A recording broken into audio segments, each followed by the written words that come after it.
President Trump had a meeting at the White House with the Iraqi Prime Minister, and he made some news because he said this. So perhaps we shouldn't have gone in, and certainly we shouldn't have left. We should never, ever have left. Yeah, so that's his new position on Iraq. Perhaps we shouldn't have gone in, but definitely we never, ever left. We should have never, ever left. Okay, add this to the list of the other 300 contradictory positions he's had. In fact, I want to take a minute here to look at his record and his various comments on what we should have done in Iraq.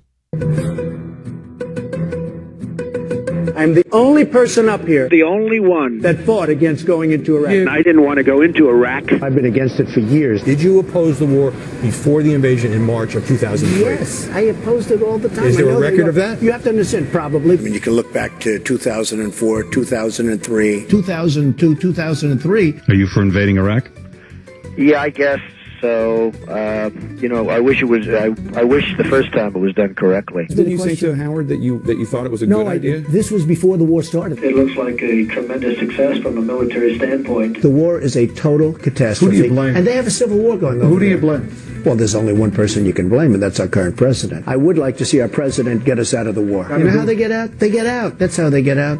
Declare victory and leave. I would announce that we have been victorious in Iraq and all the troops are coming home. And let those people have their civil war. Anybody that wants more troops going over to Iraq, I think, can't win an election. Iraq, we shouldn't have been there, and I get them out real fast. We shouldn't be out of there. We should have left our 20,000 soldiers there. They should have left soldiers behind, like 20,000.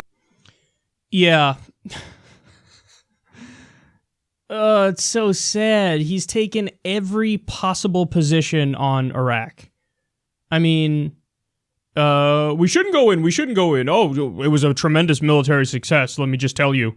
You know how you get out? You get out. That's how you get out. You declare victory and you get out. Yeah, we shouldn't have gotten out. We should have left residual forces of 20,000 troops or 30,000 troops. Just back and forth, back and forth, back and forth, back and forth. And now his position is, well, perhaps we shouldn't have gone in the first place. Perhaps. Not definitely. Perhaps we shouldn't have gone in the first place. But once we went in, you never ever leave.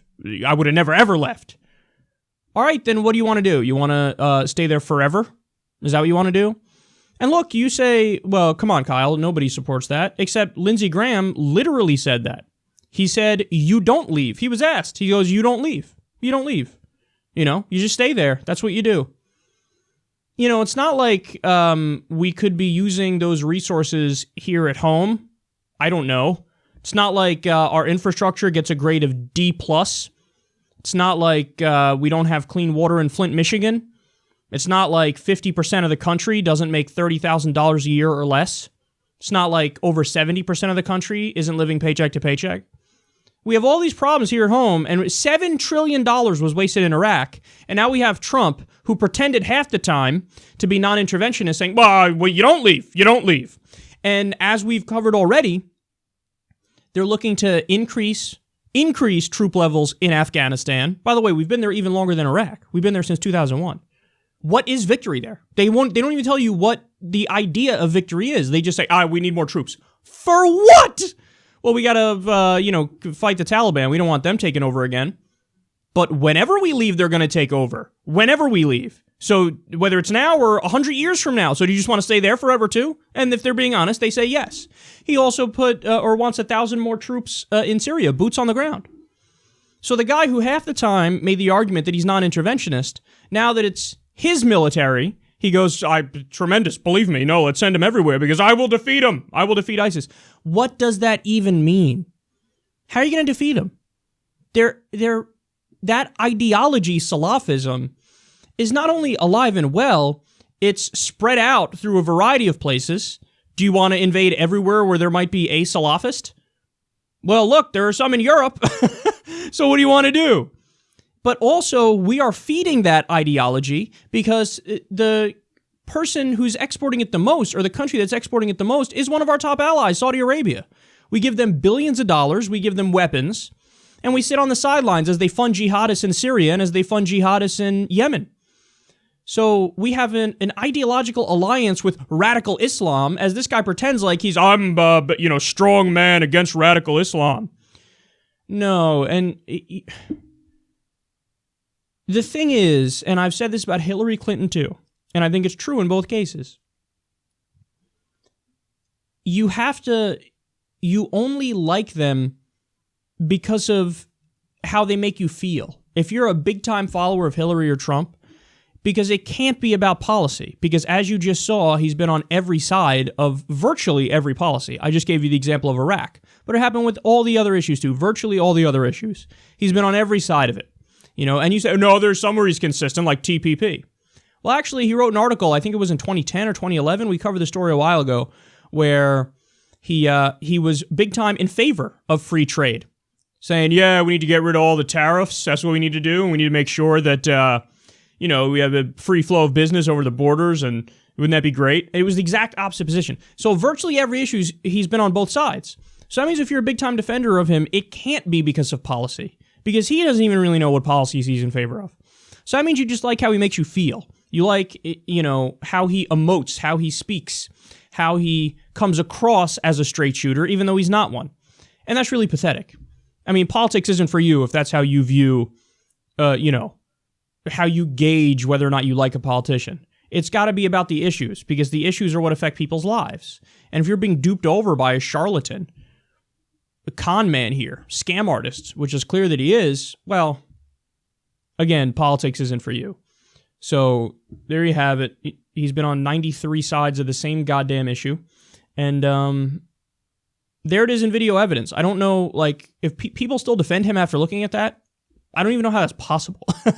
What does that mean? You just say, I don't believe in contradictions. It's irrelevant. I don't care. What? He did the same thing with Libya, too. Libya, Ted Cruz, of all people, called him out in one of the debates and said, you supported intervention in Libya, and you wanted to topple Gaddafi. He's like, Libya? I never spoke about Libya. I never supported that, and I never did. Cut to the tape of Trump in 2011 in his office, or before that, I don't know, it was around then, where he's saying, we got to go in there and take out Gaddafi. We got to do it. We got to do it. He just lies. Yeah, I know, I never spoke about it. And I was never for intervention, because he would hit Hillary over that. And Ted Cruz was like, you supported it. He did support it. But no, I didn't support it. And then he would, in subsequent interviews, he'd say, no, Libya, when did I say that? He would say that straight to the face of a reporter. The reporter's like, you support Libya. He's like, Libya? No, I never supported Libya. And the guy's like, well, you actually said, quote, and he reads through it. And Trump still tries to bullshit his way out of it when he's caught fucking red-handed. So stop defending that which is indefensible. And here we have another example of it. One of the things he said on the campaign trail repeatedly was, we should have never done Iraq. Iraq was terrible. Let's spend that money here at home. We shouldn't be wasting our resources overseas. And now he says, perhaps we shouldn't have invaded, but I would never, ever leave. That's a totally different position. So what I think his followers do is they listen to everything he says. They write off, they disregard the things where they disagree with him. And they say the thing that he really believes is the thing where he agrees with me. That's what they do. That's the only explanation, is that they go, when he says something they don't like, they just go, yeah, whatever. He's just trying to appease the other people. The other people who would disagree with me on this issue, he's trying to get them to vote for him. But what he really believes is that thing that I believe. And that's what he's going to fight for. No, that's not the case. And stop looking at him in the best possible light with the best possible interpretation. He's a fucking buffoon, and he's been on virtually every side of every issue.